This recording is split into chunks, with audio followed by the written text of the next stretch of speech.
ಕಡಬ ತಾಲೂಕು ಪತ್ರಕರ್ತರ ಸಂಘದ ವತಿಯಿಂದ ಪತ್ರಿಕಾ ದಿನಾಚರಣೆಯು ಕಡಬ ಪ್ರೆಸ್ ಕ್ಲಬ್ನಲ್ಲಿ ನಡೆಯಿತು.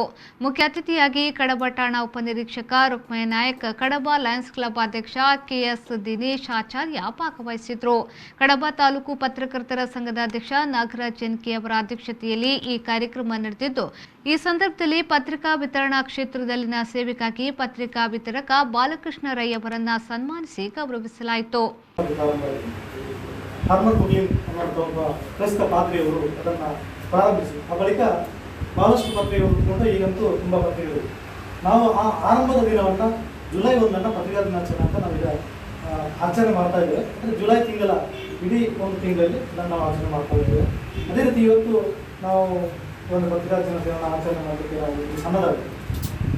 ನಾಗರಾಜ್ ಹೇಳಿದಾಗೆ 6 ವರ್ಷಗಳ ಹಿಂದೆ ಇದೇ ನಮ್ಮ ದೇವಸ್ಥಾನದ ವಠಾರದಲ್ಲಿ ನಾವು ಒಂದು ಸಮಾಲೋಚನೆ ಮಾಡಿ ಮುಂದೆ ತಾಲೂಕಾಗುತ್ತೆ, ತಾಲೂಕಾಗುವ ಸಮಯದಲ್ಲಿ ನಮ್ಮದೊಂದು ಇಲ್ಲಿ ಒಂದು ಸತ್ತಬೇಕು ಅನ್ನೋಂಥ ಒಂದು ಉದ್ದೇಶ ಇಟ್ಟುಕೊಂಡು ಸಮಾಲೋಚನೆ ಮಾಡಿದ ಸಂದರ್ಭದಲ್ಲಿ ನನ್ನನ್ನು ಪ್ರಪ್ರಥಮವಾಗಿ ಅದರ ಸಂಘದ ಅಧ್ಯಕ್ಷನಾಗಿ ಆಯ್ಕೆ ಮಾಡಿ ಅದೊಂದು 5 ವರ್ಷ ನನ್ನನ್ನು ಅಧ್ಯಕ್ಷನಾಗಿ ಇಟ್ಕೊಂಡಿದ್ದೇವೆ.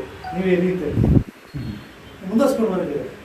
ಬಹಳಷ್ಟು ಸಾಮಾಜಿಕ ಚಟುವಟಿಕೆಗಳನ್ನು ಕೂಡ ಮಾಡ್ಕೊಂಡು ಜೆಸಿ ಕಡಬ ಕದಂಬ ಘಟಕದ ಪೂರ್ವ ವಲಯಾಧಿಕಾರಿ ಅಶೋಕ್ ಕುಮಾರ್, ಪೂರ್ವಾಧ್ಯಕ್ಷರಾದ ಫಯಾಜ್ ಕಡಬ, ಪತ್ರಕರ್ತರ ಸಂಘದ ಕಾರ್ಯದರ್ಶಿ ವಿಜಯ್ ಕುಮಾರ್, ಸ್ಥಾಪಕಾಧ್ಯಕ್ಷ ಕೆಎಸ್ ಬಾಲಕೃಷ್ಣ ಕೊಯ್ಲಾ, ಪತ್ರಕರ್ತರಾದ ದಿವಾಕರ್ ಎಂ, ಗಣೇಶ್ ಇಡಲ, ಶಿವ ಭಟ್, ಅನೀಶ್, ಪ್ರಕಾಶ್ ಕೋಡಿಂಪಾಳ, ವಿವಿಧ ಪದಾಧಿಕಾರಿಗಳು, ಕರ್ನಾಟಕ ಜರ್ನಲಿಸ್ಟ್ ಯೂನಿಯನ್ನ ಕಡಬ ಘಟಕದ ಅಧ್ಯಕ್ಷರಾದ ವಿಕೆ ಕಡಬ ಮತ್ತು ಪದಾಧಿಕಾರಿಗಳು ಉಪಸ್ಥಿತರಿದ್ದರು. ದಿವಾಕರ್ ಎಂ, ವಿ4 ನ್ಯೂಸ್ ಕಡಬ.